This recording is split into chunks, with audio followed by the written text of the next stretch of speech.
வணக்கம் மக்களே, welcome back to நேற்று இன்று நாளை. இன்னைக்கு நம்ம கொஞ்சம் டிஃப்ரெண்டா கத்திரிக்காய் குழம்பு பண்ணலாமா? இந்த குழம்பு பாத்தீங்கன்னா சாதத்து கூட ரொம்பவே நல்லா இருக்கும். நீங்க தோசை கூடலாம் கூட வச்சு சாப்பிடலாம். இந்த குழம்பு பண்றது ரொம்ப ஈஸி. நான் எப்படி பண்ணுங்கிறத பாக்கிறதுக்கு முன்னாடி நம்ம சேனலுக்கு நீங்க ஃபர்ஸ்ட் டைமா வரீங்கன்னா மறக்காம சப்ஸ்கிரைப் பண்ணுங்க. இந்த குழம்போட மெயின் இன்கிரீடியன்ட் என்னன்னு பாத்தீங்கன்னா கத்திரிக்காய். ஒரு 9-10 கத்திரிக்காய் எடுத்திருக்கேன். கத்திரிக்காவை நல்லா வாஷ் பண்ணிட்டு குட்டி குட்டி கியூப்ஸா கட் பண்ணி எடுத்து வச்சுக்கோங்க. அடுத்ததான் நம்ம கிரேவிக்கு வெங்காயமும் பூண்டியும் வறுத்துக்க போறோம். ஒரு 2 டேபிள் ஸ்பூன் எண்ணெயில ஒரு பெரிய வெங்காயத்தை நீளமா ஸ்லைஸ் பண்ணி சேர்த்துட்டு நல்லா பொன்னிறமா மாறுற வரைக்கும் வதக்கிக்கலாம். நம்ம பிரியாணிக்குலாம் ஆனியன் ரோஸ்ட் பண்ணுவோம் இல்லையா, அந்த மாதிரி தான் ரோஸ்ட் பண்ணிக்கணும். வெங்காயம் கொஞ்சம் வதங்கினதுக்கு அப்புறமா இதுலயே நம்ம பூண்டை சேர்த்து வதக்கிக்கலாம். நான் ஒரு சின்ன பூண்டை தோல் உரிச்சிட்டு இதுல சேர்த்துக்க போறேன். வெங்காயம் பூண்டு ரெண்டுமே எண்ணெயில் நல்லா வறுபட்டதுக்கு அப்புறமா எண்ணெயெல்லாம் வடிச்சிட்டு வெங்காயம் பூண்டை மட்டும் தனியா ஒரு பவுல்ல எடுத்து வச்சுக்கலாம். நம்ம மிக்சி ஜார்ல சில பல சாமான்கள்லாம் வறுத்து அரைக்க போறோம். அது கூடவே இந்த வெங்காயம் பூண்டு சேர்த்துட்டு நம்ம அரைச்சிக்கலாம். வெங்காயம் பதமா கேரமலைஸ் ஆச்சுன்னா நல்ல ஒரு ஸ்வீட்னஸ் கொடுக்கும். இதுவே ஓவர் ஃப்ரை பண்ணிட்டீங்கன்னா கசக்க ஆரம்பிச்சிடும். அதனால பார்த்து ரோஸ்ட் பண்ணிக்கோங்க. இப்ப பாக்கி இருக்கிற எண்ணெயில நம்ம சாப் பண்ணி வச்சிருக்கிற கத்திரிக்காய் எல்லாத்தையுமே ரோஸ்ட் பண்ணி எடுத்துக்க போறோம். கத்திரிக்காவுமே அப்படியே கலர் மாறுற வரைக்கும் வறுத்துக்கலாம். இந்த மாதிரி ரோஸ்ட் பண்ணி கத்திரிக்காய் கிரேவில போடும்போது டேஸ்டும் நல்லா இருக்கும். கிரேவில கத்திரிக்காய் குழையாம இருக்கும். கத்திரிக்காய்க்கு தேவையான அளவுக்கு உப்பு சேர்த்துக்கலாம். கொஞ்சம் கொஞ்சமா பேட்சஸ்ல போட்டு நம்ம ரோஸ்ட் பண்ணி எடுத்துக்க போறோம். ஒரேடியா நீங்க சேர்த்தீங்கன்னா ரோஸ்ட் ஆகாது, குக் தான் ஆகும். அதனால தான் கொஞ்சம் கொஞ்சமா போட்டு ஃப்ரை பண்ணிக்க சொல்றேன். ஃப்ரை ஆன கத்திரிக்காயெல்லாம் தனியா ஒரு பவுல்ல எடுத்து வச்சிடுங்க. அடுத்ததான் நம்ம கிரேவி பேஸ் ரெடி பண்ண போறோம். கத்திரிக்காய் ரோஸ்ட் பண்ணும்போது உங்களுக்கு எண்ணெயில காலி ஆயிடுச்சுன்னா மறுபடியும் எண்ணெய் சேர்த்துட்டு கிரேவி பேஸ்க்கு வதக்கிக்கலாம். கத்திரிக்காயிலே டிஃப்ரெண்ட் வெரைட்டிஸ் இருக்கு. இந்த ரெசிபிக்கு நீங்க எந்த கத்திரிக்காய் வேணாலும் யூஸ் பண்ணிக்கலாம். ரோஸ்ட் பண்ண கத்திரிக்காயெல்லாம் தனியா எடுத்து வச்சிடலாம். கிரேவில கடைசியா தான் நம்ம இதை சேர்க்க போறோம்.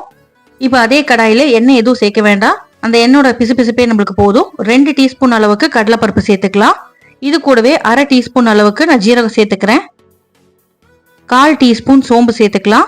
பருப்பு நல்லா பொன்னிறமா மாறுற வரைக்கும் வறுத்துக்கணும். குழம்பு வாசனைக்கு 2 டீஸ்பூன் மல்லி விதைகள், அதாவது தனியா. காரத்துக்கு 2 காஞ்ச மிளகாய் சேர்த்துக்கலாம். நான் ஒரு காஷ்மீரி ஒரு நார்மல் காஞ்ச மிளகாய் சேர்த்துருக்கேன். நீங்க உங்க வீட்டு காரத்துக்கு ஏற்ற மாதிரி சேர்த்துக்கோங்க. இதுலயே 1 டீஸ்பூன் எள்ளு சேர்த்துக்கலாம். பருப்பு பொன்னிறமா மாறினதுக்கு அப்புறமா எள்ளு சேர்த்துக்கோங்க. ஏன்னா எள்ளு சீக்கிரமா வறுபட்டுரும். ஒரு 2 தக்காளியை ஸ்லைஸ் பண்ணிட்டு இதுலயே சேர்த்துட்டு தக்காளியோட தோல் வெந்து வர வரைக்கும் நம்ம வதக்கிக்க போறோம். தக்காளி வதங்கினதுக்கு அப்புறமா 2 டேபிள் ஸ்பூன் அளவுக்கு துருவின தேங்காய் சேர்த்துக்கலாம். இது எல்லாத்தையும் நல்லா கலந்து விடுங்க. கலந்ததுக்கு அப்புறமா இந்த மிக்சர் ஆறட்டும். ஆறுனதுக்கு அப்புறமா இதை மிக்சி ஜார்ல சேர்த்துட்டு நைஸா அரைச்சி எடுத்துக்கலாம். மிக்சி ஜார்ல இப்ப நம்ம வறுத்ததெல்லாம் சேர்க்கும் போது முன்னாடியே வறுத்த வெங்காயம் பூண்டை மறந்துடாதீங்க. அதையுமே இதுல சேர்த்துட்டு நம்ம அரைச்சுக்கணும்.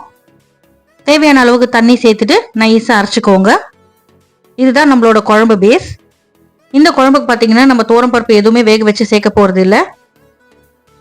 புளிக்கு பதிலா புளிப்பு கொண்டு வரதுக்காக ஒரு 1/2 கப் அளவுக்கு தயிர் மிக்சி ஜார்லயே சேர்த்துக்கலாம். இதே மிக்சி ஜார்ல கலருக்காக ஒரு 1/4 டீஸ்பூன் மஞ்சள் பொடி சேர்த்துக்கோங்க. நல்லா நைஸா அரைச்சிக்கலாம். தேவைப்பட்ட தண்ணி சேர்த்து அரைச்சுக்கோங்க. ஏன்னா தக்காளியில இருக்கிற தண்ணியும் தயிர்ல இருக்க ஈரப்பதமே போதும். இப்ப கடாயில 1 டேபிள் ஸ்பூன் எண்ணெய் சேர்த்துட்டு ஒரு 1/4 டீஸ்பூன் கடுகு சேர்த்துக்கலாம். கடுகு நல்லா வெடிக்கட்டும். வாசனைக்கு கொஞ்சமா கருவேப்பிலை, ஒரு பச்சை மிளகாய் இதுலயே சேர்த்துருங்க. கடுகு வெடிச்சதுக்கு அப்புறமா நம்ம அரைச்சு வச்சோம் இல்லையா, அந்த விழுத இதுல சேர்த்துட்டு நல்லா கலந்து விடுங்க. விழுது சேர்க்கும் போது ஃபிளேம் லோல இருக்கட்டும். கலந்து விட்டதுக்கு அப்புறமா நீங்க ஃபிளேமை மீடியம்க்கு மாத்திக்கலாம்.